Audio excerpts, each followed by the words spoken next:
aw bisimila Joliba TV News ale jabarani ka aw bisimila radio Joliba fiɲɛ siraw kan min bɛ tali kɛ ka kunnafoni gafew lakali waati sele filɛ nin ye min ye a ka jabarani ka Joliba TV News don o don ni laada in sigilen don an fɛ yan nɔ ka taa ntɛnɛn fo ka se jumadenw ma kunnafoni gafew mana bɔ an bɛ kɛnɛ ka k'u lakale aw ye bamanankan yɛrɛ la aw bɛ se ka faamuya sɔrɔ a la cogo min na an bɛ an filɛbaw ni an lamɛnbaw bɛɛ lajɛlen fanba fɔ yan aw ni ɲankuma aw mana kɛ diɲɛ fan o fan fɛ kunnafoni gafew la bakurunba dɔw yanni an ka da don o la k'o walawala ka jira k'a fɔ min ye l'indicateur du renouveau ye ale daɲɛ fɔlɔ a jirala k'a fɔ ko min ye CEDEAO ale ka ciden min ni o bɛ tali kɛ Goodluck Jonathan a jirala k'a fɔ dɔgɔkun laban in an filɛ dɔgɔkun min yɛrɛ la o bɛ taa laban yɔrɔ yɔrɔ ko ale kan ka ye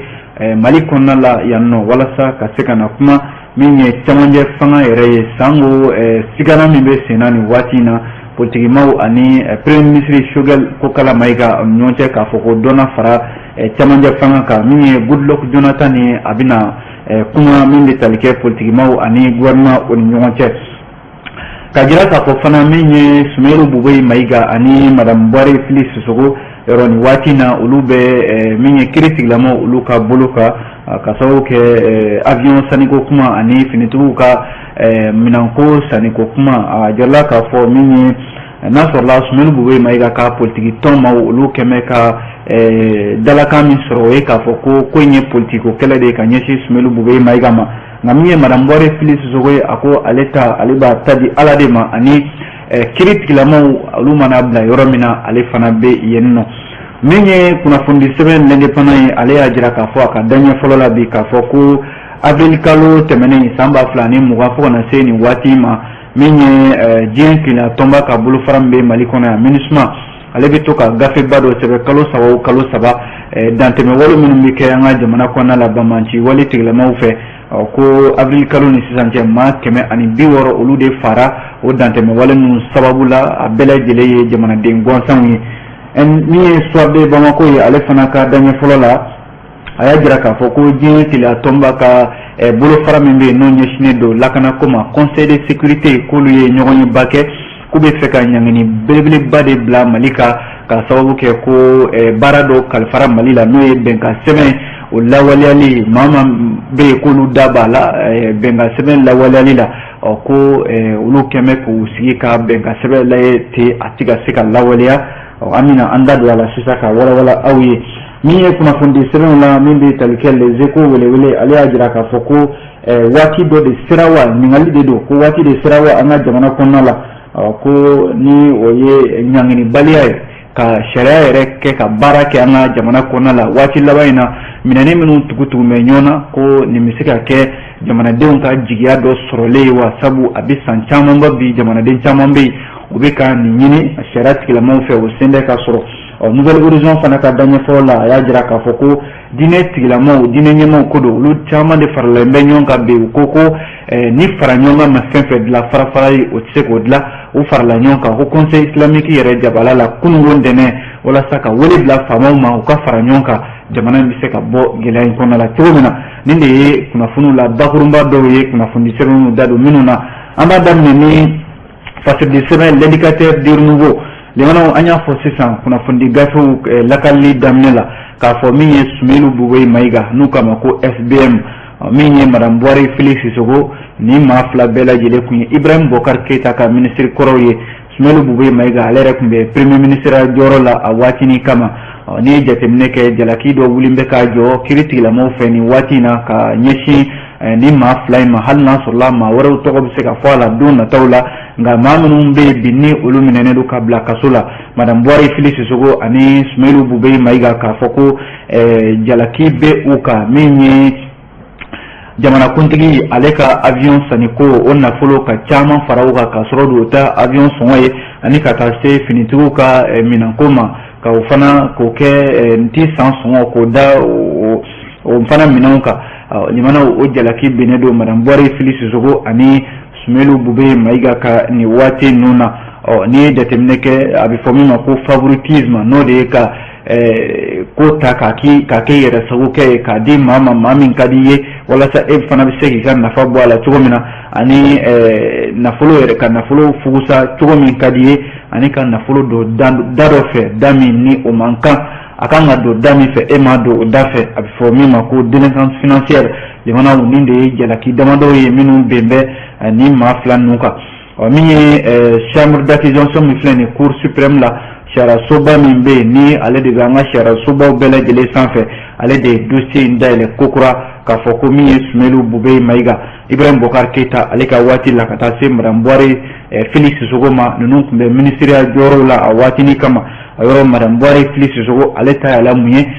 ale de tun ye ministre ye min bɛ nafoloko bɛɛ lajɛlen kunna a waatinin kama nafolo tɛ se ka bɔ fiyewu k'a don fɛn na jamana kɔnɔna la a waatinin kama ni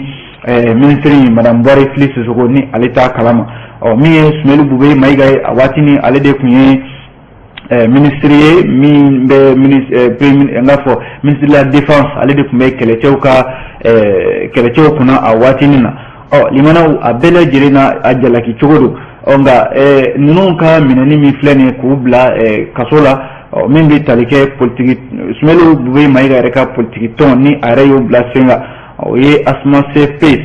Asma CFP tɔndenw kɔni ma jɛ ni Sumelu Bube Mayiga ka minɛni ye sabu dalakan min b'u da bi o de ye k'a fɔ ko Sumelu Bube Mayiga ko politiki ko janfa de bɛ a nɔfɛ wa politiki ko kɛlɛ de bɛ a nɔfɛ n'o tɛ ko min daminɛna ko a dossier yɛrɛ datugura ka ban ko Sumelu Bube Mayiga a bɛ faamuya waati min na a bɔra k'a fɔ ko transition dɔ ka fara a kundaman kan u tɛ fɛ ka o mɛn u tɛ fɛ ka o ye kabi o kasa mɛnna Sumelu Bube Mayiga nɔfɛ ka ban ko wulikajɔw nana kɛ a nɔfɛ ka nin jalaki in bi a kan n'o tɛ ko avion sango kuma tɛ finitigiw ka minɛ sango kuma tɛ ko o dossier o datugura ka ban ni cour suprême ko k'a b'o dossier dayɛlɛ ko kura k'a na kɛ ko cour suprême kan bɛ kɛ i yɛrɛ to politikimaw bolo walima jamana ɲɛmaaw bolo u bɛ k'a yɛlɛma cogo min ka di u ye ko olu ma bila minɛn foyi kɔnɔ ni politiki ko gɛlɛya tɛ n'o tɛ an ka sariya sunba n'o ye constitution ye ko o ma yamaruya fiyewu maa ka minɛ nin cogoya la sabu maa min yɛrɛ bɛ yen n'ale kan ka kiiri ni kiiriso wɛrɛ n'o ye haute cour de justice ye ko sariya de bɛ kow taabolo la Sumelu Bube Mayiga minɛna cogo min na Asma CFP tɔndenw ko o tɛ a minɛ cogo ye ni Sumelu Bube Mayiga ka tɔndenw ye nin fɔ n'o ye Asma CFP maaw ye Madame Buhari Fili Sissogo ale min ni ale minɛn bɛɛ bi ale bɛ boli n'o ye musow ka kaso ye ale ka dalaka kɛra mun ye a ko min ye ko min bɛ yen ko min jalaki tɛmɛ ka bila olu ka bi a waati la ale de tun ye ministre ye min ɲɛsinnen don an ka sɔrɔko n'an ka nafoloko bɛɛ lajɛlen ma ale de tun bɛ yamaruya di nafolo bɛ se ka bɔ cogo min na o y'ale jalaki yɔrɔ yɛrɛ ye walasa min ye Madame Buhari Fili Sissogo ko a y'i to u ye minɛni min kɛ tile fila a ye sɛbɛn kɛ sɛbɛn min a y'o ɲɛsin a yɛrɛ denw ma ani maa minnu bɛ a ka mara kɔnɔna la walasa Madame Buhari Fili Sissogo a ko ale denw bɛna u yɛrɛ ɲininka bi ko yalima ko ka jamana yɛrɛ k'i yɛrɛ di jamana mara ma ko yalima nafa jumɛn de bɛna ye a la a ko nka ale bɛ lettre min ci a denw ma a n'a maa minnu b'a ka mara kɔnɔna la o ye k'a fɔ ale bɛ bayajɔyɔrɔ min na ani minnu bɛ ni olu ka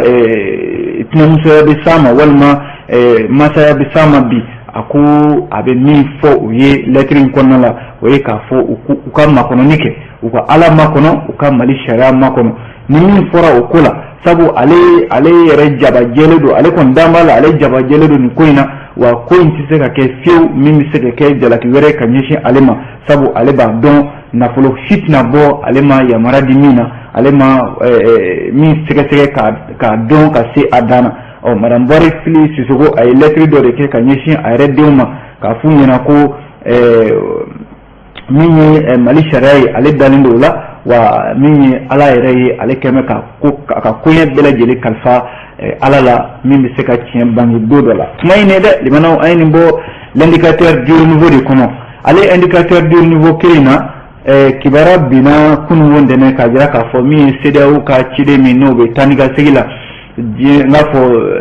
farafinna tilebiyanfan n'u ye CEDEAO jɛkulu ye jamana minnu bɛ ɲɔgɔn sɔrɔ o kɔnɔna la yɔrɔ Mali yɛrɛ b'a la kabi gɛlɛya ye Mali sɔrɔ fanga dafiri min kɛra san 2020 tɛmɛnen na min ye CEDEAO kɛmɛ ka wuli ka jɔ kɛ ka ciden min ni o bɛ o taa ni ka segin la Goodluck Jonathan ale de ye Nigeria jamanakuntigi kɔrɔ ye ale de bila bɛ CEDEAO ka cidenya na nin baara ninnu siratigɛ la Mali ka basigi la yɔrɔ utukalo tile 18 san 2020 jamanakuntigi kɔrɔ Ibrahim Boubacar Keita ale ka fanga darakira min ye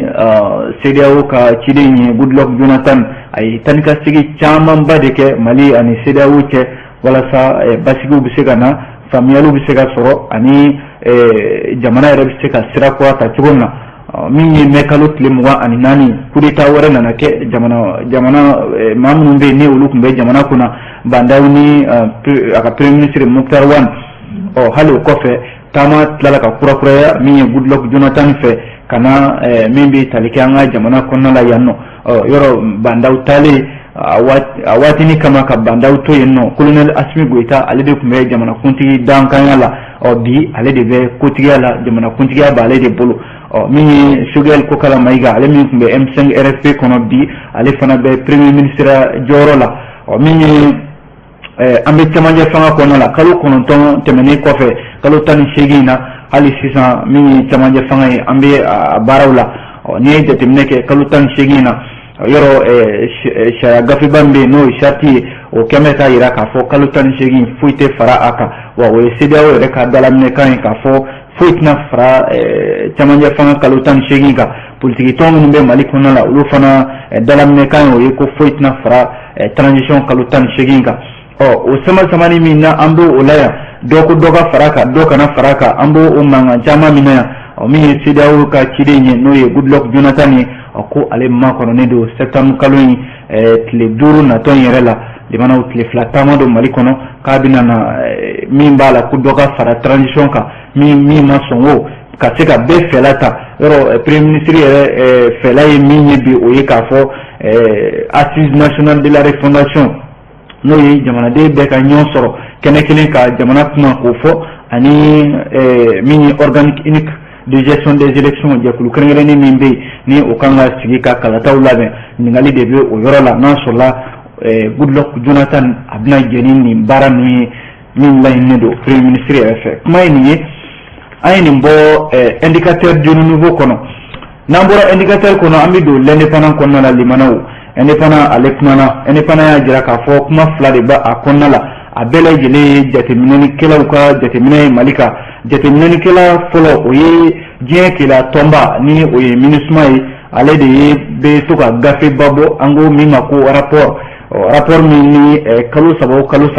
MINUSMA ale ye diɲɛ kɛla tɔnba ka bolofara dɔ ye Mali kɔnɔ min bɛ basigi ko la Mali la yan nɔ o la sa kunungo ntɛnɛn min bɛnna utukalo tile 30 ma ko u ye jateminɛ dɔ kɛ kalo 3 furancɛw la min bɛ tali kɛ o kalo 3 furancɛ la ko dantɛmɛ wale minnu bɛ yen n'o ye bunadamadenw bɔnɛni na u ni na ani maaw ka hakɛ tiɲɛni a mana kɛ sira o sira fɛ bamacɛ wale tigilamaw ka walejugu a mana kɛ hali an ka lakanabaw n'o ye armée malienne ka taa se hali yɛrɛ lakanakuluw ma minnu bɛ jamana kɔrɔyan fan fɛ a mana kɛ dantɛmɛ wale sugu o sugu ye limanaw ko o de jateminɛna a jirala k'a fɔ jamanaden gansan minnu bɛ yen n'o ye civiliw ye o maa 100 ni maa 60 o de fara avril kalo tɛmɛnen ani juin kalo cɛ san 2021 ko n'i y'o da min bɛ tali kɛ kalo 3 laban tɛmɛnen na ka kɔn nin kalo 3 in ye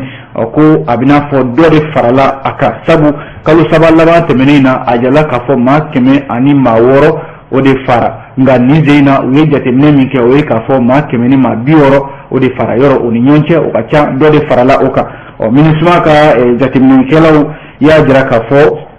ko maa kofɔli minnu ni olu fara musow b'a la denmisɛnninw b'a la wa cɛw b'a la a jirala k'a fɔ min bɛ tali kɛ maa kofɔli minnu bɛ yen ni olu fara nin cogoya la limanaw Bayangara mara a jirala k'a fɔ o b'a la Douentza Djéné Koro Mopti Ɲɔnɔ Segu wa a jirala k'a fɔ yɛrɛ ko ni jateminɛ kɛ o yɔrɔ kofɔliw na kɛmɛsara jateminɛ y'a jira k'a fɔ 50 ɲɔgɔnna dɔ de farala a ka o yɔrɔ kofɔlen na wa ko Gawo Ansongo mara la ko kɛmɛsara o kɛmɛsara n'i y'a jateminɛ maa 15 o de fana jateminɛna k'a fɔ dankari kɛra adamadenw ka hakɛ la o sigida ninnu fana na ko wa ko a walejugu kɛbaaw bɛɛ lajɛlen ye jatigɛ wale kɛbaa minnu bɛ yen n'o ye groupe de soutien à l'islam et aux musulmans jɛkulu minnu bɛ yen n'olu ka baara bɛnnen don ko ka jagoya silamɛya k'o sinsin n'o ye G6 maaw ye fo ka taa se état islamique dans le grand Sahara IGS maaw olu de ka baara don olu de ka walejugu nɔ ye nin ko nka olu fana tɛmɛnen kɔfɛ a jirala k'a fɔ hali an ka lakana tigilamaw force de défense et de sécurité malienne a jirala k'a fɔ n'i ye olu fana ka nɔ bɛ ko in na ko n'i y'a jateminɛ kɛmɛsara o kɛmɛsara 9 olu fana ta nɔ b'o la wa min ye kɛlɛkɛ dunan minnu bɛ Mali kɔnɔ la i n'a fɔ G5 Sahel n'a ɲɔgɔnnaw k'olu fana nɔ bɛ a la n'o ye dantɛmɛ wale yɛrɛ ye o la sa